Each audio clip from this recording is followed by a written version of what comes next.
며칠 전에 잠깐 은행에 들렀습니다. 은행에 갔더니 그 여직원이 나보고 항상 아버님 그럽니다. 그래서 내가 나 아버님이 아닌데요. 그랬더니 그럼 누구라고 그러실까요? 그래서 할아버지라고 그러면 딱 좋은데요. 그랬습니다. 그랬더니 다른 사람 보고 할아버지라면 화를 내셨어요. 그래서 난 괜찮다고. 근데 그 내 생년월일을 보면 아마 할아버지라는 거 알 텐데 100세 돼서도 은행에 오는 사람들 있어요. 그랬더니 없죠. 선생님 처음이죠. 그래요. 그래서 그러지 다음에 할아버지라고 그러라고 그랬습니다. 요새 제 나이 때문에 여러 사람들이 관심도 가져주고 또 저를 잘 이해해 주시는 것 같은데, 이 다음에 여러분 이제 내 나이쯤 돼 보세요. 내가 나를 위해서 한 일은 남는 게 없습니다. 뭐 돈도 벌어보고 명예도 얻어보는 것 같지만은 목적이 내가 나를 위해서 한 일은 남는 게 없습니다. 민족과 국가를 위해서 걱정한 마음은 남습니다. 그것이 쌓여서 역사가 되는 겁니다. 그 유일한 선생이 우리에게 남겨둔 기록을 쭉 보면 바로 이제 그걸로 이제 이루어진 겁니다. 많은 젊은 분들이 우리 너무 어려운 시대에 태어났다, 여러 가지 살기 힘든 시대에 살고 있다, 그런 얘기를 많이 듣습니다. 그러면 이제 나 같은 세대에 태어난 사람은 대한민국에 태어났으면 그 이상 더 좋은 세월은 없었다. 일제시대를 산 사람들에 비하면 아무것도 아니다, 그런 얘기를 합니다. 근데 이제 내가 일제시대에 태어난 편인데 나보다 30년쯤 전에 태어난 사람들은 우린 더 어려운 시대를 살았는데 그렇게 얘기합니다. 그럼 그때가 이제 언젠가 하는 생각을 해보는데 1890년대부터 산 사람들은 정말 힘들게 어렵게 살았다고 봐야 할 것입니다. 그래서 오늘 우리가 말씀드리는 주인공이 유일하는 그럼 어느 해에 태어났는가 하는데 1895년에 태어납니다. 그 전에 이제 청일전쟁이 몇 달 동안 벌어지다가 청일전쟁이 끝나는 것이 끝나고 그 다음에 태어나니까 우리가 이제 국권을 잃어버리기 시작하는 가장 출발점이라고 할까요? 근데 유일한 선생의 아버지가 나라가 자꾸 무너지게 되고 세상이 혼란스럽게 되고 그러니까 이런 세상에서 내가 무엇을 해야 하는가 하다가 젊었을 때 무작정 집을 떠납니다. 떠나서 이제 여러 지역을 다 찾아보다가 평양까지 오게 됩니다. 근데 평양은 이제 우리가 잘 모르고 있는데 두 가지가 이제 특색이 있습니다. 내가 이제 평양 출신인데 평양이나 평안도에는 양반이 없습니다. 아마 여러분도 뭐 평양 김씨라든지 신의주 박씨라든지 그런 게 못 들어봤을 거예요. 나도 이제 파평 김씨인데 파평은 다 경기도고 이제 양반이 없습니다.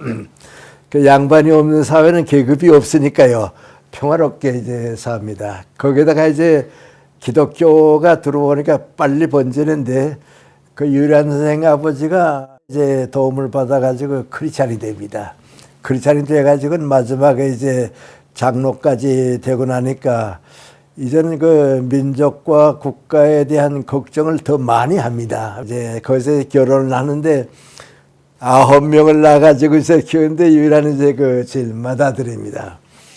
그래 아버지가 생각해 보니까 이렇게 나라가 무너지고 이런 변화가 오고 있는데 내가 우리 민족과 국가를 위해서 무엇을 해야 하느냐 생각하는데 내 아들 하나만큼은 일찌감치 큰 인물로 만들어서 나라 위해서 이제 일하게 하겠다.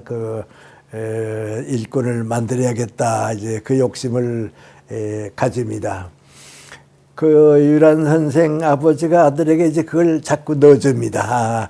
너는 민족과 국가를 위해서 살 사람이다, 살 사람이다 하니까 그거 이제 그 뿌리가 됩니다. 그 유일한이 아마 7살, 8살 났을 때부터 내가 너를 될 수 있는 대로 빨리 미국과 같은 나라를 보낼 테니까 나라를 위한 일꾼이 되라. 그래가지고 있다가 이제 9살 됐을 때 이제 그 길이 열려서 이제 미국으로 보내게 됩니다. 그때 이제 박상현이라고 하는 이제 애교관이 있었는데요. 근데 그분한테 이제 좀 데리고 가달라고. 그리고 9살짜리가 이제 인천까지 따라가서 아버지하고 이제 생리별을 하고 이제 배를 타고 떠나는 거예요. 이제 나는 이게 그때마다 무슨 생각하는 거 아니, 내가 9살이었으면 어떻게 됐을까. 정말 기가 막혔을 거예요. 그래서 30일 동안 이제 배를 타고서 가죠. 가서 샌프란시스코에 내려서 거기서 이제 기차를 타고. 근데 이 아버지는 미국 사정을 잘 모르니까 그 부탁을 뭐라 그러는 거 아니, 미국이 큰 나라라고 얘기 들었는데 변두리 말고 중앙지대에 내 아들을 낳는다고 말이죠. 미국에도 중심지에 남겨다고. 그래서 네브라스카라고 하는 주에가 이제 기차로 이제 갑니다. 가게서 이제 우리는 많이 알려져 있지는 않습니다만은 카네이라고 하는 시골이 있는데 그 시골까지 이제 공사가 유일한 데 데리고 이제 갑니다. 그러니까 이제 그 칸에 있는 목사님이 유일한을 데리고 집으로 가는데 이 목사님은 이제 우리 교회가 얘를 맡아서 신앙적으로 키우겠다 하는 책임을 가지고 유일한이 이제 양자 비슷하게 이제 거기에 이제 들어가는 거죠. 이곳엔 이제 누가 사는 거 아니, 독일 사람들하고 스웨덴 사람들이 이제 이민 와서 사는 곳입니다. 그런데 독일 사람들, 스웨덴 사람들의 특색이 있는데 가정일을 다 이제 어렸을 때부터 시키는 이제 습관입니다. 그래서 이러니까 거기 가서는 뭔가하니 이제 물도 떠오고요, 장작도 패고요, 집안도 다 봐주고요. 그리고 영어는 못해도 또 초등학교는 이제 보내서 이제 초등학교 다니고 그랬는데 그때 그 9살짜리가 저거 어떻게 지났을까 생각하면요, 밤에 자면 아마 집 생각밖에 안 날 것 같고요. 하여튼 그걸 이제 극복했어요. 그 유일한 선생의 이제 그 기록을 쭉 보게 되면 그때부터는 저는 영어도 하고요, 친구도 생기고요, 자신이 있었는가 봐요. 그래서 이제 공부도 이제 열심히 하고 고등학교 가서는 이제 본격적으로 이제 요새 말하면 아르바이트를 했어요. 신문 같은 거 파는 것도 했지만 이제 물건도 사다가 좀 팔아보기도 하고요. 뭐 그래서 제가 돈 벌어 가지고서 이제 고등학교를 이제 졸업합니다.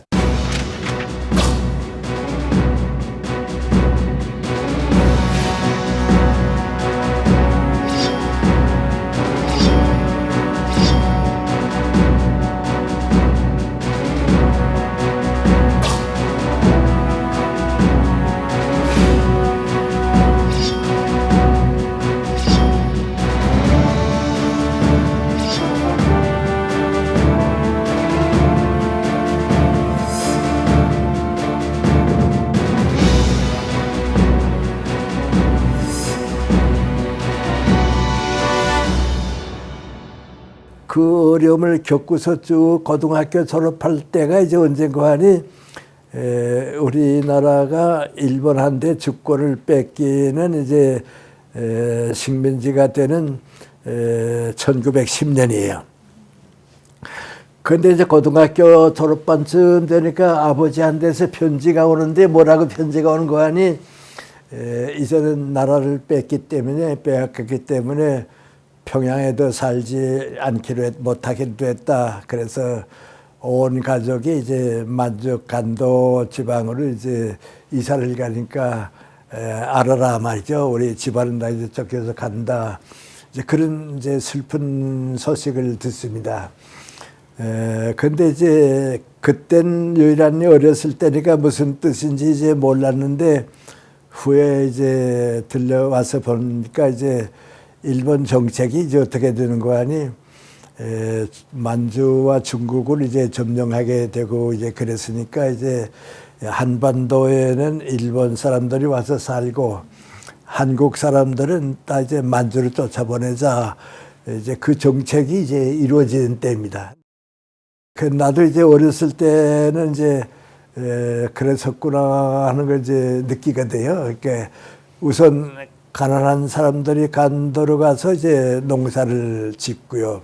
그 다음에 이제 그 나라를 뺏기니까 너무 억울하고 독립운동이라도 해야겠다 하는 사람들이 이제 또 간도로 이제 가게 되고 그런데 유일하니 가만 생각을 해보니까 내가 이제 대학도 못 가고 고등학교를 졸업하고 가게 되면 내 앞날도 없고 민족과 국가를 위해서 할 일도 못하게 되겠는데 아버지 뜻에 따라야 하느냐 내가 결정을 내려야 하느냐 그래서 이제 많이 고민하죠. 결국 유일한이 생각한 게 민구하니 그러면 아버지 내가 여기서 돈을 벌어서 보내드릴 테니까 대학 공부를 하게 허락해 줬으면 좋겠다고. 그 유일한이 그 보면 그 결단력도 있고 또 대단히 용기가 있었던 것 같아요. 그 고등학교 졸업하고서 이제 대학에 가지 않고 1년 동안 발전소 비슷한 데 가서 취직을 해요. 그래 그 $100를 벌어서 이제 보낸다고요. 그 당시에 $100하면 그게 큰 돈이거든요. 그래서 이제 대학을 가는데 거긴 또 이제 시골이니까 어딘가는 이제 미시간 대학을 가요. 그 상과에 가서 이제 공부하고 있는 동안에 이제 대학생이 됐으니까요. 학교 강의 듣는 건 강의 듣는 거대로 이제 하고 집에 돈을 보내야겠으니까 이제 그 아르바이트를 하는데 그때 그 아르바이트 하는 거 제일 그 유일한 빨리 한 게 민구안이 중국 사람들을 상대로 하는 이제 물건 파는 거 그걸 참 많이 했어요. 그래서 이제 중국 사람들 상대로 이제 장사를 많이 하고 그래서 돈을 벌고 그래 이제 졸업반이 이제 됐는데 그 졸업반이 될 때쯤에서 이제 한국에서 소식이 오는데 3.1운동이 일어났다. 1919년에 이제 독립만세가 전국적으로 일어나고 일본에 있던 한국 사람들도 이제 독립만세 이제 가담했다 하는 소식이 들려와요. 전 뭐 역사학자는 아닙니다만 제 생각인데요. 오늘 대한민국이 이만큼 세계적으로 인정받고 경제적으로 성장하고 민주주의 국가가 된 그 출발 언제부터 출발했는가 그런 생각을 이제 해봅니다. 쭉 내가 체험해 본 과거를 통해서 쭉 해보는데 여러 가지 생각을 할 수 있지만은 100년 전에 3.1운동이 대한민국이 태어나고 오늘과 같이 성장할 수 있는 출발이 됐다. 아마 그렇게 보는 것이 저는 가장 옳다고 생각을 합니다. 이상하게 될지 모르겠는데 내가 태어난 다음에 우리 어머님이 나를 업고서 교회 예배를 보는데 갔습니다. 근데 우리 어머님이 하시는 말씀인데 그 산골인데도 불구하고 독립만세를 부르다가 일본 경찰에게 맞아 죽은 사람이 이제 4사람인가 5사람이 있는데 그 미망인들이죠. 그 남편을 잃어버린 미망인이 4~5명이 이제 앞에 앉고 교인들이 뒤에 앉아서 예배를 보는데 쓱 보고 놀라게 민구안이 그 남편을 잃어버리고 누워 앉아있는 그 젊은 부인들인데 눈물을 흘리거나 우는 사람이 없더라 그래요. 내 남편은 나라를 위해서 떳떳하게 희생당했는데 부끄럽지도 않고 슬프긴 하지만은 눈물 안 흘리더라고 말이죠. 그래가지고 우리 어머님이 그 감명스럽게 받아들여서 말이죠. 그렇게 달라지더라. 그때 그렇더라. 그래요. 나는 이제 그 3.1운동 다음 해에 태어났는데, 그 당시 분위기를 이렇게 쭉 회상해 보고 또 들어보면 3.1운동은 정말 큰 역사의 그 강을 건너는 때가 돼서 3.1운동 이전으로 이전 돌아갈 수도 없고 돌아가도 안 되고 거기서부터 이제 100년 역사가 오늘에 이어졌다 그렇게 보는데, 가정 단위로 살던 그 생각이 국가 단위로 가족 중심으로 살던 생활이 민족을 중심으로 살게 되는 변화입니다. 그때 그런 그 생각이 아무것도 아닌 것 같지만은 거의 우리를 살린 겁니다.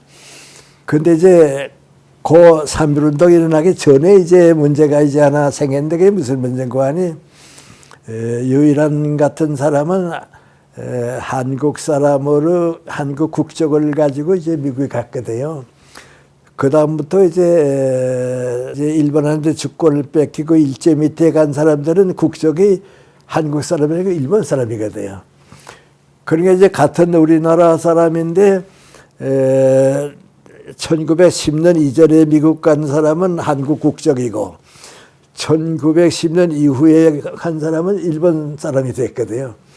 그러니까 이제 미국 정부에서 보게 되면 같은 민족인데 10년 이전에 온 건 이제 한국 사람, 이후는 일본 사람. 그러니까 이제 일본 사람은 국적을 가지게 되는데 그 전에 간 사람은 국적을 상실하게 되거든요. 그 서재필 선생, 이승만 박사 이런 분들이 모여가지고 1919년 3.1운동이 일어난 해에 4월 14일에서 4월 18일까지 해서 미국에 가서 자유롭게 움직일 수 있는 한국 사람들은 다 필라델피아로 모여요. 그게 모여가지고서 이제 한인 자유대회라고 하는 걸 하는데, 그 한인이라고 하는 말이 아무것도 아닌 것 같지만 민관이 우리는 일본 국적으로 온 사람이 아니니까 한국 사람이다. 그래서 우리 자유를 찾기 위한 자유한인대회를 이제 한다고 모여서 가는데, 그 유일하게 되는 거 아니, 나는 그러면 여기 이제 대학에 있으면서 떠나서 걸로 가야겠다고. 그래 거기 가서 이제 한인대에 참석을 하는데, 그 한인대 참석을 쭉 하고 보니까 서재필 선생이 이제 회장이 되고요. 이승만 박사를 이제 한인 국무총리가 돼요. 그러니까 이제 미국에 있는 이제 우리 그 임시정부가 그 이제 생기는 거죠. 하니까, 그리고 이제 미국과 한국과 세계에 대해서 선언문을 내야겠다. 그래서 선언문을 4파트로 나누어서 이제 쭉 이제 뭐 하는데, 그 유일한 세니까 4파트 가운데 마지막 파트를 이제 맡아요. 지금은 대한민국이죠. 앞으로 이제 우리 한국이 독립하게 되면 어떤 정부가 생기고 어떤 정권이 유지되겠는가, 그걸 이제 하는데, 그걸 읽어보게 되면 이상하게도 3.1운동, 독립운동 때 선포했던 거하고 비슷한 내용이 이제 들어가요. 그래서 그걸 선포하고 이제 내가 대한민국에서 무슨 일을 해야 할까 하고 이제 고민하면서 이제 대학을 졸업하게 되죠. 내가 그럼 내 인생을 미국을 위해서 여기서 바쳐야 하느냐, 아니면 나는 한국으로 갈 사람이냐. 그럴 때 나는 한국으로 갈 사람이다. 그러면 어떻게 하느냐.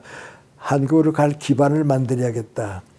기반을 만들려고 하게 되면 제일 첫째 조건이 뭔가 하니 경제적인 기반입니다. 솔직히 말하면 우선 돈 벌어야겠다 말이죠. 무슨 사업을 할까 하다가 그 유일한 내 아버지 좀 실망했는데 말이죠. 너 무슨 사업 했냐 했더니까 숙주나물 장사했다 그러니까 나 너 미국까지 보내줬는데 힘껏 한 게 그거냐 말이지. 법학을 하든지 변호사가 됐다면 또 모르겠는데 하여튼 했습니다. 했는데 그래서 이제 녹두를 구해가지고 이제 나물을 나물을 만들어서 팔고 하는데, 난 잘 그런 모르는데 그 수나물이 빨리 좀 마르고 말이죠. 콩나물하고 달라서 보존하기가 좀 어려운가 봐요. 그래서 이제 이걸 이제 마르지 않고 오래 그대로 보관하는 방법이 어딨냐 해서 한 4개월 동안 전부 열심히 연구해가지고 그걸 바꿔서 요새 우리만 하면 통조림이라고 할까요? 통조림 같이 해가지고 오래 보관해서 파는 걸로 해서 장사가 잘 됐어요. 하여튼 놀라웠게도 그 회사가 4년 동안에 $50만 벌었어요. 그러니까 요새 우리 입장에서 보게 되면 그 상상할 수 없는 이제 그 수익을 올린 거죠. 그래서 제가 이제 완전히 이제 성공을 하게 되니까 아시아에 가서 녹두를 수입하는 걸 좀 하면 어떨까. 그리고 한국이나 중국도 한번 좀 가보고 싶고. 그래 이제 떠나가지고서 이제 다녀오는 거예요. 그리고 이제 돌아가는 길에 이제 한국에 들러서 한국 실정을 쭉 보니까 이 한국은 아무것도 없거든요. 아무것도 없거든요. 일본 사람들이 또 다 빼앗아 버리고 만주를 쫓아버리고 마니까요. 정말 아무것도 없거든요. 이 황무지와 같은 데 와서 내가 할 일이 뭔가 하고 이제 많이 이제 고민해요. 고민하고 노력하고 이제 애쓰다가 이제 돌아가는데 돌아가서는 더 고민이죠. 내가 여기에 머물러야 하느냐, 한국 가야 하느냐. 다행히 이제 유일한 선생이 이제 한국에 쭉 다녀서 와서 세브란스에 와서 에비슨 학장을 만나요. 만나서 내가 한국에 오면 무슨 도움이 되는 일을 할 수가 있겠느냐 하고 이제 자문을 청하게 돼요. 그러니까 그 에비슨 박사가 다 얘기를 듣고 만나보고서 하는 말이 뭔가 하니 한국 오라고 당신이 미국에서 하는 일은 자기를 위한 일이지만은 여기서 하는 일은 국가를 위한 일이니까 오라고. 그러니까 이제 유일한 선생님 생각해 보니까 이분은 미국 의사인데도 한국 와서 봉사하는데 내가 어떻게 한국에 안 오겠냐 말이죠. 그래서 자기 지분을 찾아보니까 $25만 됐어요. 그 돈이면 상당히 큰 돈이거든요.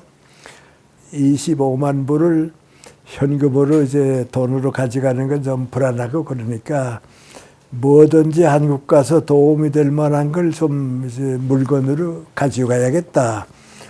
그때 이제 한국 와서 이제 유화양을 만들게 된 원인이 그때 생겼는데 그때 오는 물건이 이제 부인이 의사니까 한국 사람들이 쓰기 어려운 의약품들을 많이 가져가자. 그러면 현금 가지고 가는 것보다도 의약품이 더 중하고 경제적 가치도 더 많이 나올 수 있으니까 이걸 가지고 가자. 그래서 의약품을 많이 준비해 가지고 이제 여기 이제 오죠. 유일한 선생이 제일 원하는 건 민구안이 국가와 민족의 장래를 위해서 가장 중요한 건 교육이다. 예, 교육이 절대입니다. 그분 교육이 절대인데 역시 나는 미시간 대학에 있을 때부터 상과를 했으니까 사업이 옳겠다. 그 뭐 제일 좋겠는가? 한국 사람들의 보고를 위한 거 하고 기업을 키우는 거 하고 이건 내가 해야겠다. 그래서 이제 유황행을 만듭니다. 그래 마침 가져온 의약품들이 있고 사업을 해야겠다 해서 보니까 한국의 의약품이라고 하는 건 일본서 들어온 걸 제하고는 전혀 없거든요. 그래서 종로이가에 덕원빌리라는데 유화양의 간판을 가지고 이제 시작을 하는데 그 이제 유일한 선생이 30이 넘어서 국가와 민족을 하는 제2의 출발이죠. 경제와 의약품을 통해서 한국 사회에 기여하겠다 하는 그 제2의 출발을 가지고 왔다 하는 점, 그게 아마 유일한 선생에 대한 제일 중요한 생애인데, 유일한 선생이 그 한국 기업을 정신적으로 어떤 방향으로 이끌어 줬는가 하는 게 이제 문제고, 마지막 문제는 이제 그분이 한국 사회에 남겨준 정신적 업적이 뭐냐. 뉴욕에 가게 되면 이제 록펠러 센터가 있고, 체이스 마나탄 뱅크라고 이제 세계적으로 유명한 은행이 있습니다. 그 은행은 우리 같이 이제 뭐 국가가 관리하는 게 아니고 록펠러 재단에서 이제 운영하는 이제 은행인데, 그 록펠러 문화재단이 하늘 가운데 이제 우리 다 아는 게 민관이 유엔을 이제 구성하게 되고 건축을 해야겠는데 기지를 누가 주느냐 제공하느냐, 그때 록펠러가 가지고 있던 그 뉴욕 땅을 기증해서 여기다 지라고, 그래 유엔 시설이 거기에 생겼습니다. 또 이제 중부 시카고에다가 그 유명한 시카고 대학을 또 건설해 주었습니다. 그러니까 이제 록펠러가 우리한테 와서 하는 얘기는 민구하니, 주식회사라고 하는 것은 내가 5% 가지고 95%는 원하는 사람이 다 가지고, 내가 가진 운영권인데 거기서 나오는 이윤을 사회를 위해서 어떻게 쓰느냐, 그건 내 권리라고. 그러니까 무엇을 위해서 얼마나 많이 주느냐, 그게 내 권리라고 말이죠. 그런데 이런 얘기를 왜 이제 하느냐 하면, 유일한 선생은 그 성장을 직접 거기 가서 체험한 사람입니다.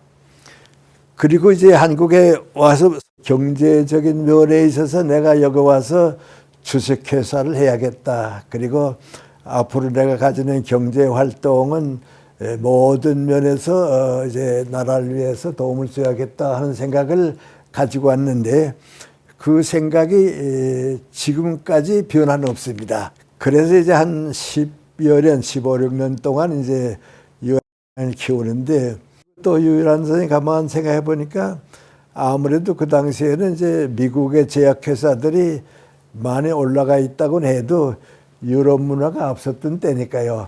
유럽의 독일이나 스위스에서 만드는 약이 미국 약보다도 좋은 것들이 이제 많이 나왔습니다. 그래서 유럽 여행을 갑니다. 가서 이제 독일 회사도 찾아가고 스위스 회사 찾아가서 한국에 필요할 것이다 하는 약들을 이제 계약을 해가지고 그 대련으로 이제 갖다가 이제 팔고, 그래서 유한이 정말 기적적인 발전합니다. 상상 못했던 이제 발전하게 되고, 그 당시 이제 유일한 선생님 머릿속에 있는 건 두 가지인데, 하나는 민관이 세계에서 가장 좋은 약, 그 다음에 이제 또 하나 꿈은 민관이 한국을 수출할 수 있는 나라로 좀 바꿔놓자.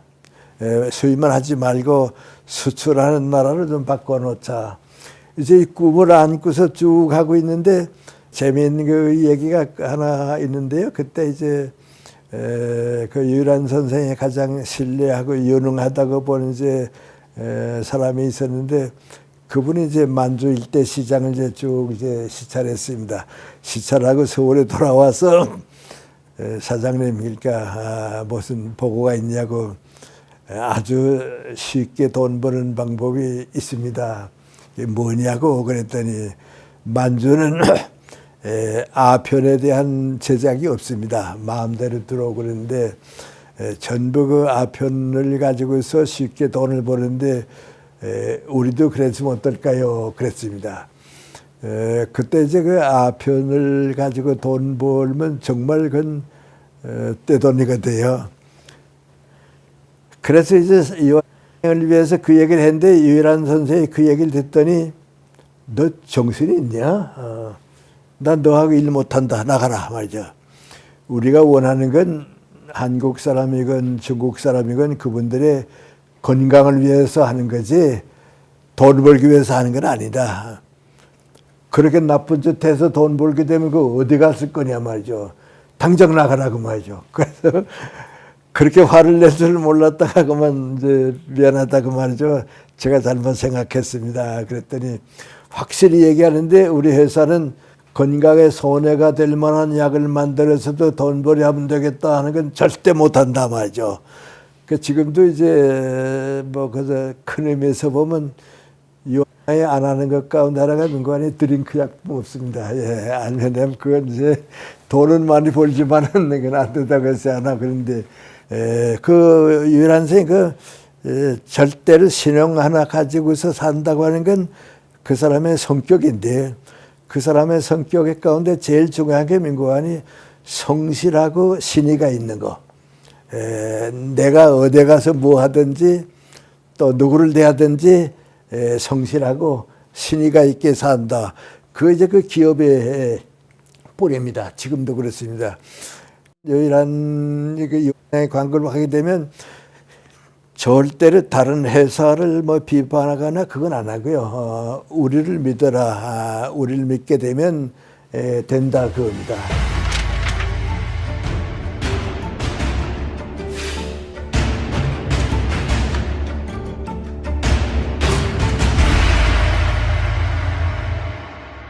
이제 그만큼 이제 잘 10여 년 동안의 유한을 키워놓고 보니까 한 번 더 미국 가서 내가 좀 공부하는 기회를 가지는 게 좋지 않겠는가 그 생각하고 또 미국에 가서 이제 자동차 산업이나 한국의 수출 산업을 좀 돕도록 해야겠다 해서 가서 이제 그 남가주 대학에서 경영학을 다시 공부해요. 경영해서 석사과정까지 이제 공부를 끝내고 이제 그런 구상을 쭉 하고 있는데 이 구상이 끝나고 자리가 잡히면 이제 한국을 이제 돌아와야겠다 하고 있는데 저는 상상 못했던 이제 문제가 그 이제 태평양 전쟁입니다. 그래서 이제 전쟁이 이제 폭발되고 나니까 이제는 하루 아침에 그만 세계가 전부 이제 변해버리고 맙니다. 근데 유일한 선생이 이제 한국 토산품을 미국에 팔겠다 하고서 이제 배 선적해가지고 오다가요. 이거 이제 전쟁이 나니까 오지 못하고 미국 오다가 되돌아 버리고 말고요. 한국하고의 이제 연락이나 이런 완전히 끊어져 버리고 말고요. 그리고 요양에는 어떻게 하는 거 아니? 이건 미국 재벌이라고 그래가지고서는 완전히 이제 없애버렸거든요. 그때 미국에서 이제 작전 수행 정보국이라는 게 생겼어요. 전쟁에.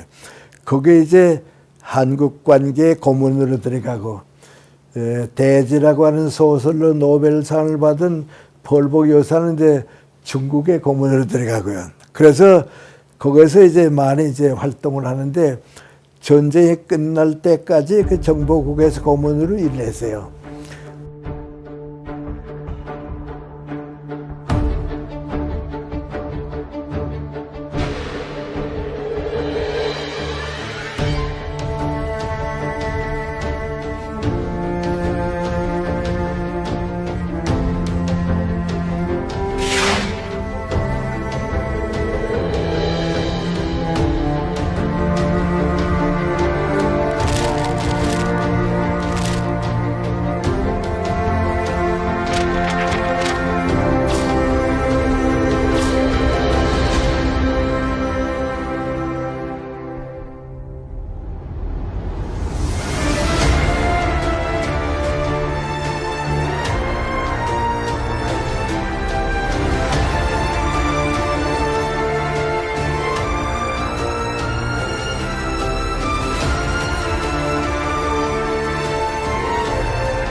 그러다가 이제 45년 8월 15일에 해방이 되죠. 해방이 되니까 이제는 한국과 유일한 선생이라고 세상이 바뀌고 많이 가죠. 바뀌니까 이제는 해방되는 한국을 위해서 내가 무엇을 할 수 있을까 하는 이제 생각을 미국에서 구상하고 연락을 해서 이제 그동안 요양이 얼마나 고생하고도 살아남았다 하는 소식을 듣고 다시 요양을 내가 살려야겠다 하는 꿈을 안고 이제 돌아오는 날짜를 기다린 거죠. 그게 두 번째 돌아온다고 할까요? 유일한 선생님이 이제 생애를 통해서 제일 우리가 궁금한 거 있는데 애국심이라고 하는 걸 어떻게 봤으면 좋을까 그런 생각을 이제 해봅니다.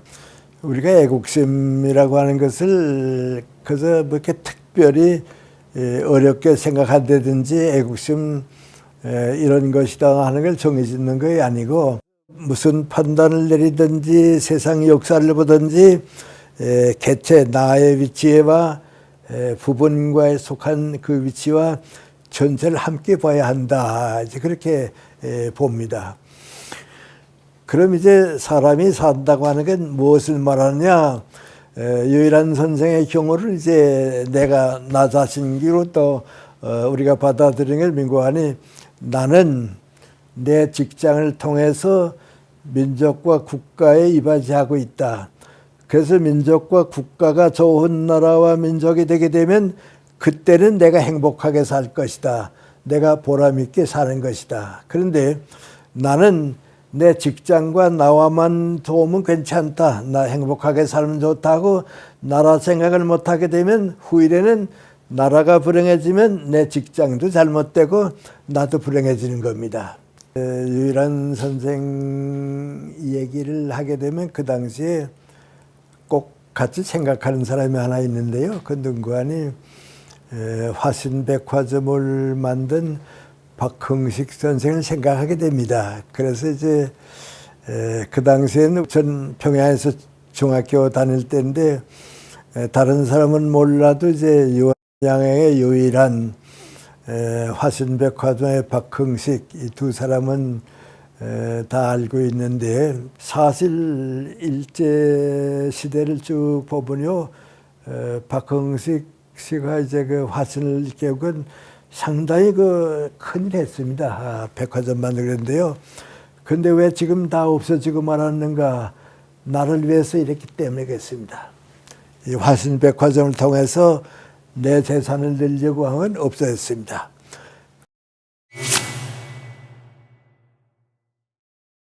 그래서 이제 아주 구체적으로 이제 예를 들어 말하면 이제 나는 연세대학교에 이제 30대 중반에 갔는데요. 내가 이제 연세대학교 갑니다. 가면 내가 연세대학교를 위해서 모든 노력을 다 하고 학자가 되고 교수가 돼서 나라를 도우면 대한민국의 연세대학이 돕는 것만큼 내가 행복해집니다. 그런데 내가 연세대학교에서 무엇을 받아들일 수 있을까 해서 나 중심으로 살게 되면 연세대학교도 도움을 주지 못하고 내 인생도 그걸로 끝나게 됩니다.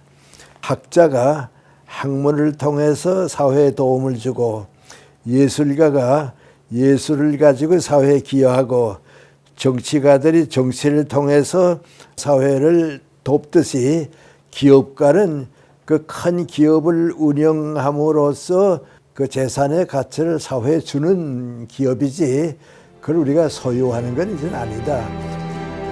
작년도에 그 상당히 정밀한 사찰을 했습니다.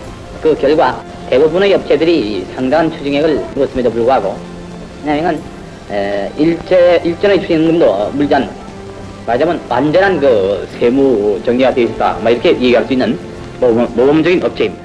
무슨 일이 더 보람 있고 무슨 일이 더 가치 있고 행복하게 되느냐 그건데 그건 다 다르습니다. 다르지만은 유일한 선생에서 우리가 배울 수 있는 가장 소중한 게 민구하니 일을 사랑하는 사람이 나라를 도울 수 있다고 하는 겁니다.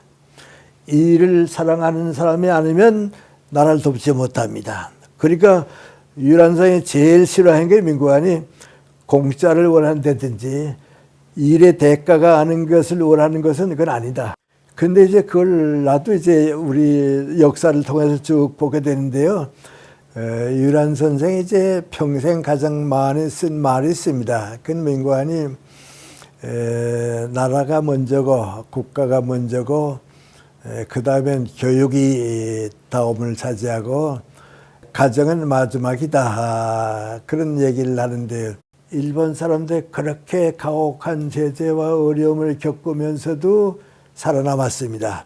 그건 유일한 선생이 그 민족과 국가를 위해서 살아야 한다고 하는 그 정신으로 이제 살아남은 겁니다.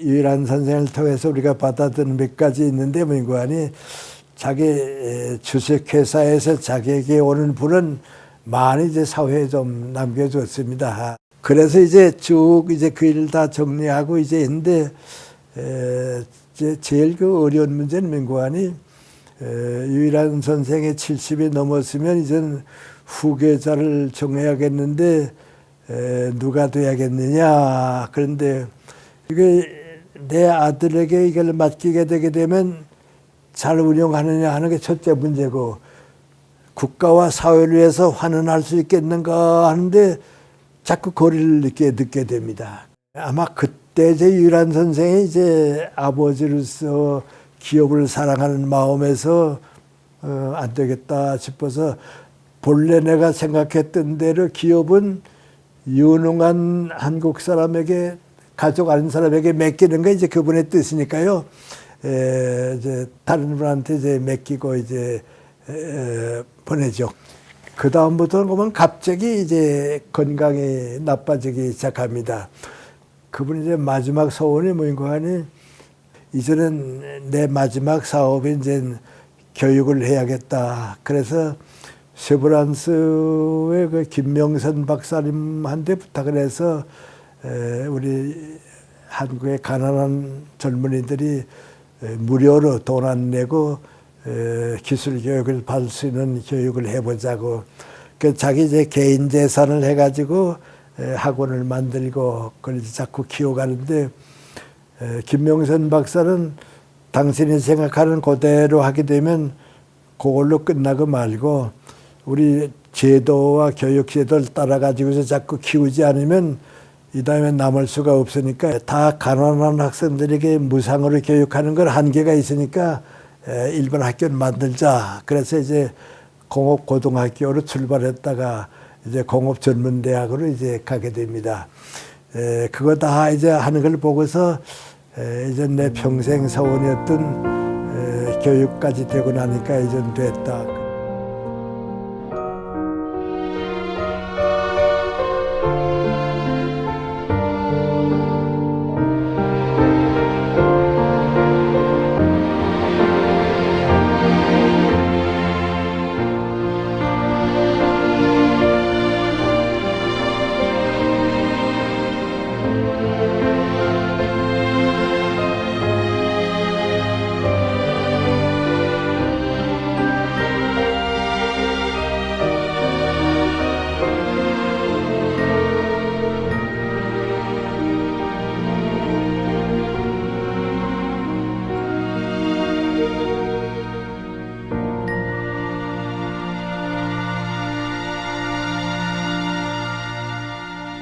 그 이제 제일 우리가 다 잘 아는 건 세상 떠나고 장례식 다 지나고 이제 유언장을 이제 발표하게 됐는데,